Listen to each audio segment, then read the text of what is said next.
So when I was in high school, I was really involved in music. I had played violin since I was 5. I was in like orchestra and choir, and I'd been in band. And I also had quite a few friends who were in the special education department at my school. And so through kind of those multiple connections, I learned that some of my friends were receiving music therapy. And back in Kansas, we had a music therapist for the school district. So almost everyone who had an IEP received music therapy on a regular basis. And so some of the adults, like teachers at my high school, talked to me and said, hey, you know that we have this music therapist who comes, and you know the people in music therapy, you should witness some of these sessions and see, it seems like it's a lot of things that you care about in one experience. And so I got to witness a session there, and I just immediately was really drawn to music therapy. I had wanted to be a music teacher because my music teachers had impacted who I was as a person, I felt like, but I didn't care as much about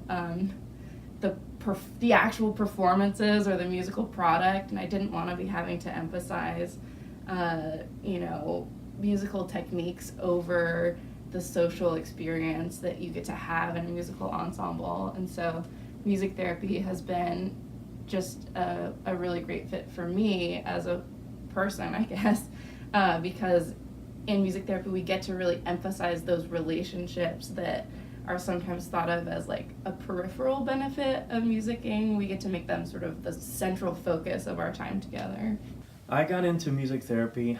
I didn't know what it was for a while, but coming straight out of high school and through high school, I played in rock bands and I was a touring musician, and I just loved being in a band with friends, and I loved making music with friends, and I loved performing for other people and just sharing that experience with other people, the product of what we had created with other people. Years down the road, I always knew I wanted to go back to school. I wanted to find a more sustainable, I guess, way to continue my love for music, and was always told, hey, you're great at music, you're great with kids, why don't you be a music teacher? And that never really resonated with me until I discovered what music therapy was, and just the way that it's still an avenue to share those music experiences with another person, to make music with other people, to share that music for other people, that product that you create and you're very proud of to share with other people. And then especially getting into working with adults with disabilities and feeling very strongly about them having the right to experience everything that I had the privilege of experiencing, just wanting to share being in a band with everyone, and having them feel those senses of pride after a great show, the problem solving that you need when you get in a quarrel with your bandmates and everything like that.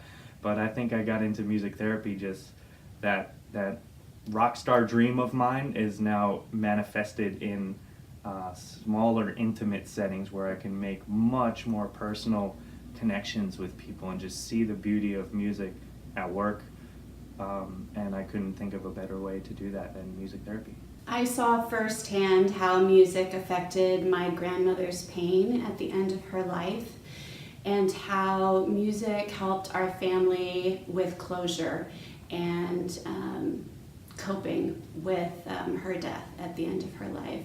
And once I saw it, that ignited my passion for music therapy.